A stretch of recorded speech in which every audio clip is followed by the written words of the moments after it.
life, you make a change in the people. And because of you, when you see after meeting you, a person comes with tears and they goes back with a smile, and that fills your day. Absolutely. This journey to the priesthood has not been easy.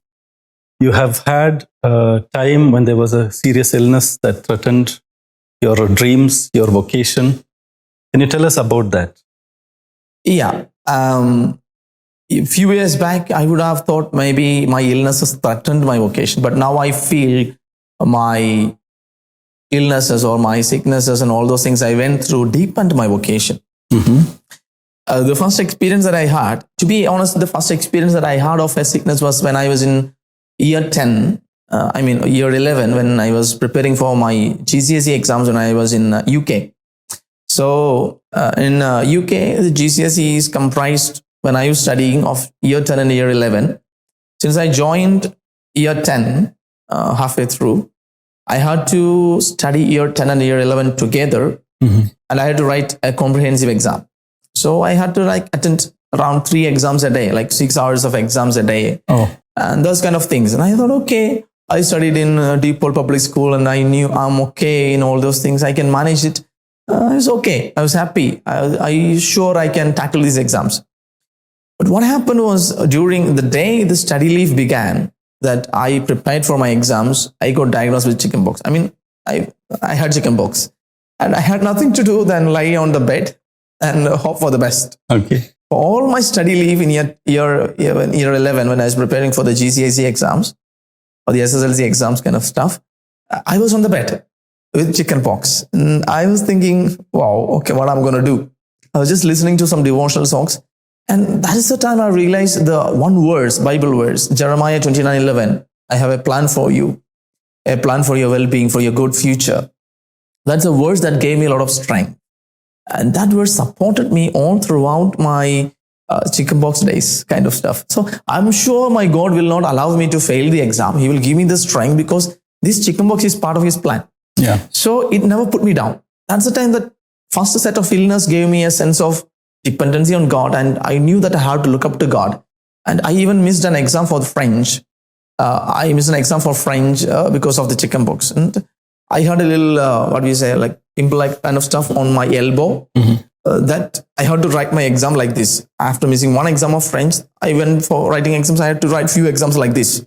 But that gave me a new vision of how to tackle with these kind of sicknesses. And to be honest, I was kind of thinking, why am I becoming a priest? Because I want to be a saint. Now sometimes I blush when I say that. This is my I cannot say wishful thinking. This is a motivating thing I had, that I want to be a saint. And the easiest way to be a saint is to be a priest. That's what I learned from the life of many saints. Because most of the saints are priests or nuns. Yeah. I thought, okay, I'll become a priest. I don't know later where that wish went, I don't know, but it is there somewhere in the corner.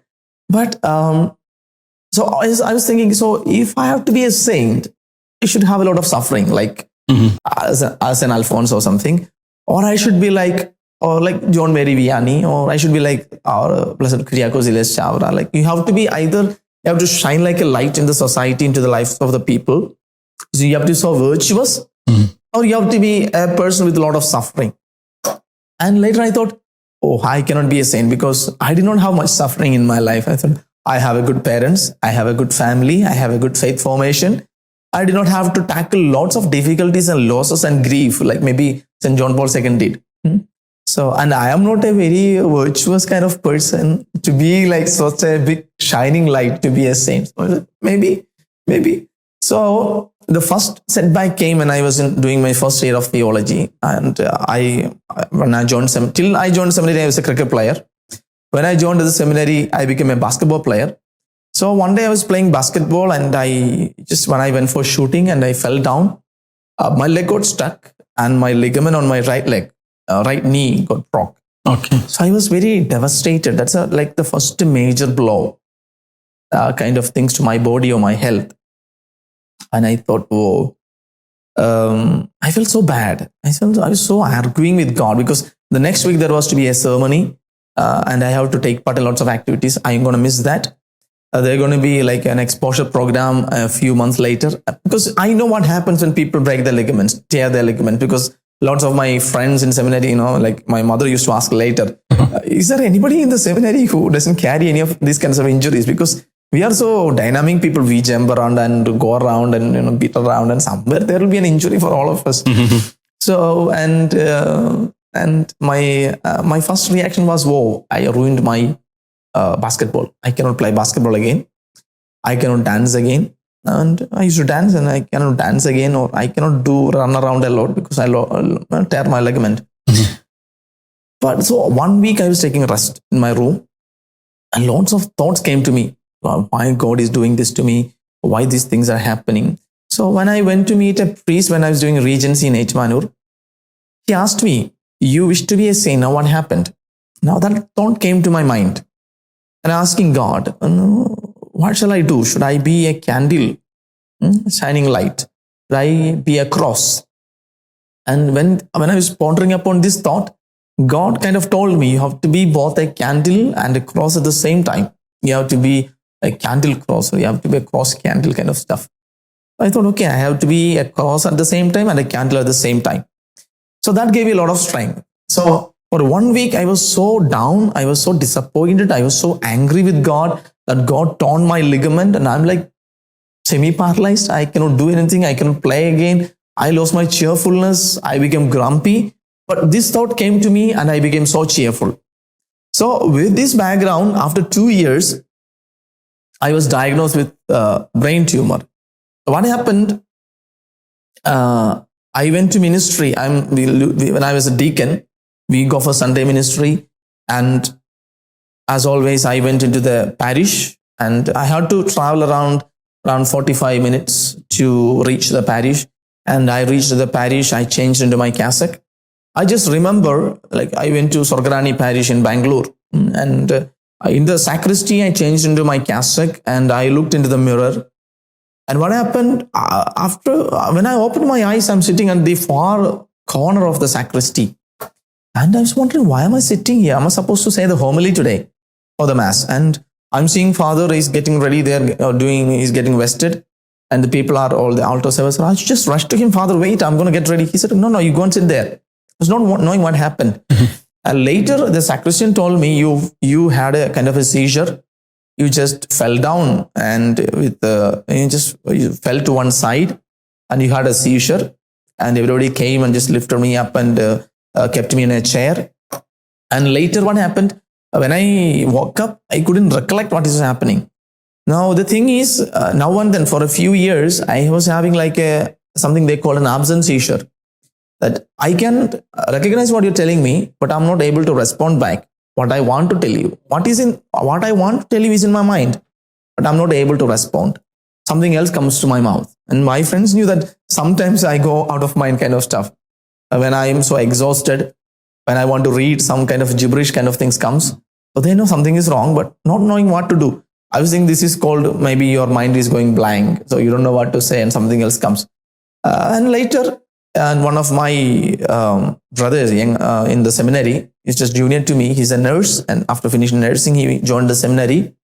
He told me, listen, you just don't go around and tell this to everybody, because the parish got frightened. They dropped me off back. They did not want me to take catechism. I said, I will take the class. And after that, they dropped me back to my seminary. And what happened? They were afraid. And this brother told me, don't tell this to a lot of people, because if you have any kind of epilepsy, you cannot continue, because that is an unpredictable kind of thing, and you cannot become a priest with an epileptic kind of thing. So he told me, just wait, we will see. So since I had this background of my leg problem, which got operated upon, see, during the operation also I was so joyful, and the doctor was telling me this is a broken ligament or torn ligament, and I was asking questions. So okay, what shall I do with this? How does this function? How does that function? And the doctor was telling me, please keep quiet, please shut up. Let me finish my operation. You are just disturbing me a lot. And since I was so friends with that doctor, I called him, I just want to come and meet you. I just want to discuss my leg. So that's with that information only, I'm going to the hospital. I told in the seminary also, I'm just going to show my leg. Okay. And I went to this doctor. He operated my leg and he said, your leg is fine. You are happy. Because I started playing basketball again after a year. Okay. My leg was completely fine. And I went and consulted a neurosurgeon, and he scolded me left and right, saying, you are over exhausted, you work too much, you sleep very less, you are using a lot of phone. And also, I know these are not how things are, but still, yes, I agreed. Maybe this may be the reasons. And he said, you have to go for a scanning. Okay. I said, yes. And 2 days later, this brother, I went for scanning. They took the MRI and they had a doubt. So they injected a few these things and they want to do the contrast, a more detailed one. After which, the next day I went and met the doctor and he was reluctant to tell me. So he said, I'm taking back everything I said. And he asked me to stand out. He said, no, I said, no, you can tell me. And this brother is standing there, I'm standing there, and the doctor is sitting there, and he's telling me, he said, you got tumor. He said, you have got brain tumor. I said, okay, you have to get it operated. I said, okay. And his brother used to tell me, and I was wondering whether you are knowing what you are responding when the doctor was telling you what was happening. For everything, doctor said, yes, I'm ready. Let's get this done. Okay. As you are going for a game. And I was okay. Already I have a history of operation. I know what operations is like. I can deal with operations and all those things. And I was like, yeah, let's get this operated. Let's get this done. And later, when everybody knew, and I had to call my rector, Father Henry Jose at that time. And I told, he was shocked. And I said, don't tell anyone. He rushed he was a visiting professor in a nearby seminary. He rushed back. And I told my provincial that I'm having this brain tumor. At the moment, they said it is benign. The doctor tells it's benign. It's not malignant, but it can be. Until the biopsy is done, we cannot be sure. But it is actually quite big, and we have to get it operated. So I was saying, okay. And I said to my father, my rector, don't tell this to the brothers in the seminary, because 2 days later, I have my birthday. And if you tell them now, they'll come like a funeral service and wish me like happy birthday. Like, I don't want to look sad on my birthday when they're wishing me. So we'll tell them later. So we'll tell them in the evening after my birthday. So evening he called a meeting and said, Justin is diagnosed. So what happened a few weeks earlier, one of our younger fathers, one Father Joseph Panachickal, he was diagnosed with dengue fever and he all of a sudden died of internal bleeding. Oh. So everybody was shocked from his demise. And all of a sudden, 2 weeks later, they are learning that I'm having brain tumor. The whole province was in shock. They were saying something, what's happening to all these people? What is happening in our province? They were shocked. And I was cool at that time. When I phoned up and rang up to my dad and my mom, they were also like kind of shocked. They were not knowing what to do. Understandable. They were like really, utterly they were shocked. They were not knowing what to say. Yeah, such a big news. And later, and the fathers were looking for a good doctor to operate. So I was in the initial stages of all this cool and yo-yo stuff when all went away. Later I began getting tensed. I became distressed and I again went in an argument with God. I was asking God, why you're doing this to me? What did I do so badly that you are not allowing? See, they said, the tumor was on my left side. So in the front side. So this is the area of speech and memory. So that's why I'm having difficulty at times in speaking. So once in the oral exam, in the Viva, I was saying Jerusalem, where the answer is supposed to be Jeremiah. I knew it's supposed to be Jeremiah, but I'm not able to say it. Whatever comes to my mouth is Jerusalem only. So in the same way, my speech is getting affected, my memory may get affected. And the doctor told me, you might have to postpone your ordination because there's only 4 months left for ordination. This is happening at the end of July. I'm falling down unconscious in the chapel on 9th of July 2017. That other father is passing away he died on July 13th. Okay. And I'm going for a scanning after 2 weeks. And on August 1st, I'm getting this news. And only 4 months is left. Date is fixed. Everything is fixed on December 30th. And they say, you might not get ordained or you might have to postpone your ordination because we have to see how you are after the operation. And I was like arguing with God, why this is happening to me? Oh, no, what did I do wrong to deserve all this? And you don't want to be a priest or what? Now it's like all these years, like at the end, the brink of getting ordained, this is happening. I was getting frustrated. I was getting angry. I was getting sad. I don't know what all emotions came to me. And at the end of the day, before I went to bed, so the operation is fixed for August 8th. And a few days before going to the hospital, I was saying to God, come whatever may, I need an answer. Why this is happening to me? You tell me why this is happening to me. And with that argument and questioning God, I went to bed, and all of a sudden, a Bible verse is coming to my mind, Isaiah 60:19. I was thinking, okay, I know many verses. Maybe this is a wishful thinking from my mind. But when I checked, I don't know that verse. I've never heard that verse. I went back to sleep. This verse is again popping in my mind. Isaiah 60:19, Isaiah 60:19. So what did I do?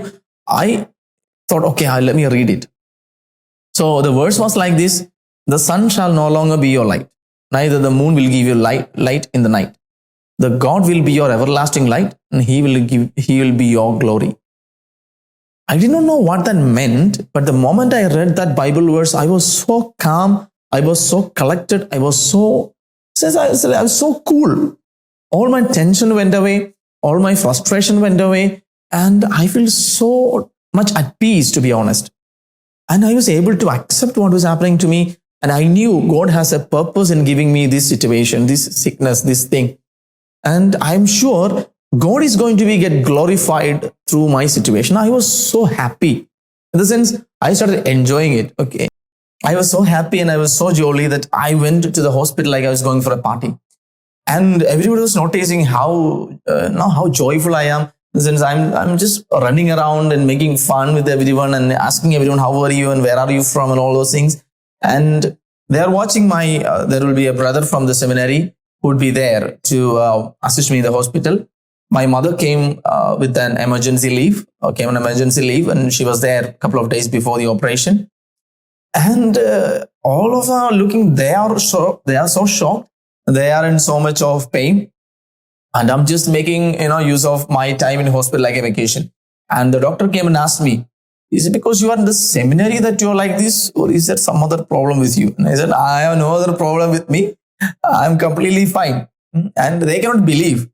And the doctor started calling me father then itself. I said, I'm not a father yet, I'm a brother, but I'm sure you're going to be a father in a few months' time. So I cannot change my dialogue then. And later, so I was speaking to everyone there. I was so much enjoying like my stay in the hospital preparing for the operation. And the day of the operation came and the doctor is pushing me on the wheelchair, and I'm again like asking everyone whom I meet, how are you, where are you from? So I was speaking in Malayalam or maybe in Kannada or maybe in English or maybe a little bit of Hindi or Tamil maybe. So and doctor is asking, this is the first time I'm taking a person to the operation theater who is going to the operation theater as if he's going for a game. You're so happy. I don't know what is making you so happy. And I was also finding no answer because I was not at all afraid of the operation. That Bible verse gave me a lot of strength. And it kept on telling me, okay, this is God's plan and He wants something major to happen to you. It's for His own glory, for His grace. And I was so happy. I accepted with wholeheartedly and cheerfully. And doctor gave me the anesthesia. There's a whole team of them there. And they gave me general anesthesia. First they thought maybe it was not needed, but later they decided. And I'm lying there on the bed, had received the anesthesia. I'm not going off. Mm-hmm. And doctor is asking, and I am speaking to everybody in the team. How are you? What's your name? Where are you from? Okay, so and so. And doctor is asking, why this fellow is not going unconscious? Did you not give him the sufficient dose? And the anesthetist told, yeah, he's given the proper dose. And hearing that, my eyes began to close like that. I went into So later when I opened my eyes, they told me I had to be there in the surgical ICU for a day. And they told it may take around 3 months for you to recover your speech, for me to recover my memory. And there could be relapses in my memory. And the moment I opened my eyes, I was like saying, okay, I was so sad I couldn't receive communion and make a confession before the operation. So I opened my eyes, and the first thing when father came to meet me, I said, I want communion. Later my mom came and met me, and somebody else also came and met me. And I was making friends with all those in the surgical ICU. I said, sister, there is somebody who's in need of your help. And it's like, I was acting like the director, that fellow is in distress. You have to look after him. I was just talking to all of them. And they shifted me very soon from the surgical ICU to the room. And instead of 5 days, doctor told me you can go back after 3 days. So 3 days, he took another MRI and he found, okay, you're completely fine. You're so much cured. But still, he told my mom and my provincial, at that time it was Father Benny. And he told them, it would be lucky if he's having a stage 2 cancer, which means the beginning of stage, which means he's expecting more than that because my tumor was quite big. My mother never told me that. So I went back to take rest in a nearby community in Habagudi in Electronic City in Bangalore. And I was there as nobody was allowed to meet me because no visitors were allowed because I'm in a recovering stage after a major operation. And I begged them, to shave my head off properly so that I can have a full shaved head. But they just took all a piece like a winding rod, just like a high range road, like a state highway going through that like that. And there was like around 39 staple pins on my head. I was looking like a horror figure. There's like a lot of staple pin, like a question mark on my head like that. But I was so happy. But those times there was an intense arrest for 10-15 days. I can do nothing. I'm just lying on the bed like that. My mother is there to attend me. But I feel that's the best retreat I've ever made in my life. Best kind of retreat. Because I can only pray. And I'll pray to fall asleep. Maybe. So I'll pray the rosary. If I don't fall asleep, I'll pray the Divine Mercy. I'm sure when I pray the Divine Mercy, I'm going to fall asleep. Mm-hmm. So, and I was praying. And every time I was praying, God is giving me a clue. This is for you to know that this is not by your strength or not by your smartness that you are like this. It's purely because of my grace. And like later when I read 1 Corinthians chapter 6 verse 19, you are not your own. No, glorify God in your body. Yeah. These things that I am who I am by the grace of God. 1 Corinthians chapter 15 verse 10. All this is coming to my mind that God is giving me that idea in my mind. This is to show that, God has bought you. He has bought you to be his own. You do not belong to yourself anymore. Don't think that this is for your glory. Your life is only for your sake. You completely belong to me. Now, I've saved you. I've bought you to be mine. So this kind of a message began to be rooted in me. So I was absolutely sure that this is a plan of God. This is a purpose of God, that he gave me this to strengthen my vocation, to strengthen my purpose in life. So since I was able to accept that, I could accept my sickness with joy. As I'm here telling you all this, more than what I experienced in the hospital, the miracle was what did not happen to me. For example, I used to ride bikes.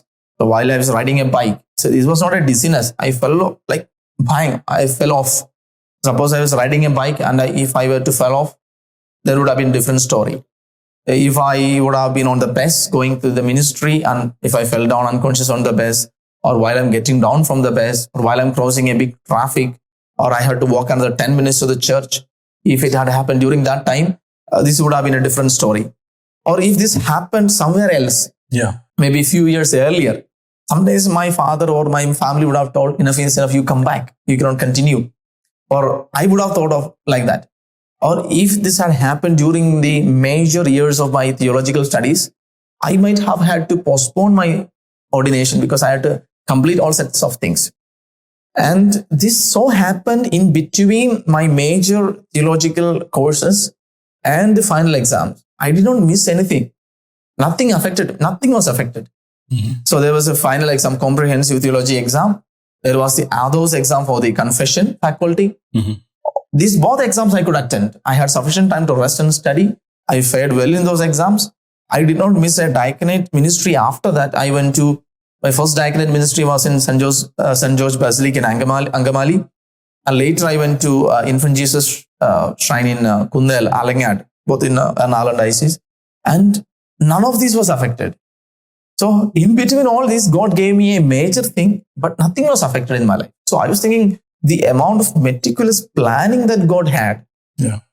I had a previous experience of falling unconscious in the minor seminary when I was a regent. That time everyone thought it was just a common, just I fainted.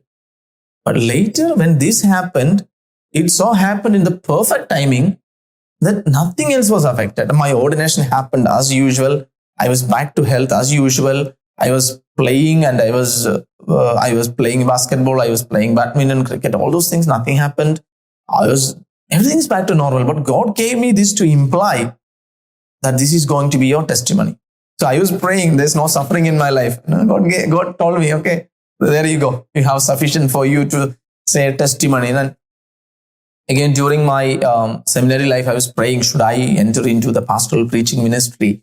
And I was given a verse from the book of Ezekiel, chapter 36, verses 17. And I will seek the lost, I will bind the wounded, and I will bring back the strayed, and all those things. I was sure this is for me. Then I was wondering, if I'm going to be a preacher, what testimony I'm going to give them that God has worked a miracle in my life.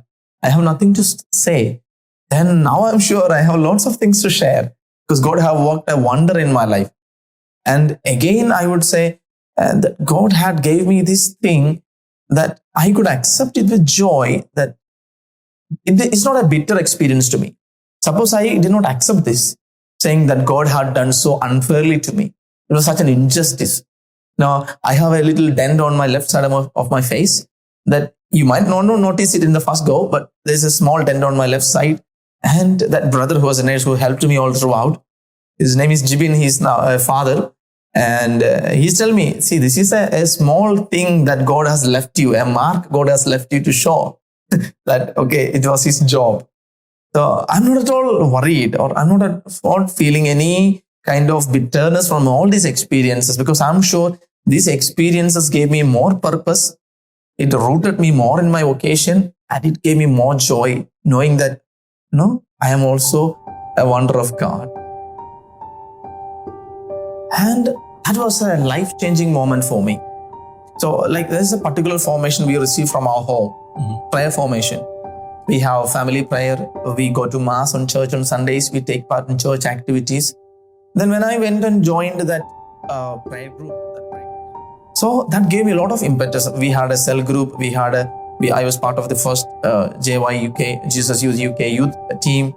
A lot of people who was friends with me, and they gave me a lot of support. To my family also. They went and stayed with my family. They interacted with my family. My family did not feel so bad that I left the family to be a priest. What Christianity is all about. You should be focusing to live as an authentic Christian, authentic Catholic. And it's not about all the things that you do externally. And you have to move from piety to the level of faith. You have to understand what Christian life is all about. And Christian life is not all about beds, roses and all those goody things. Christian life is challenging.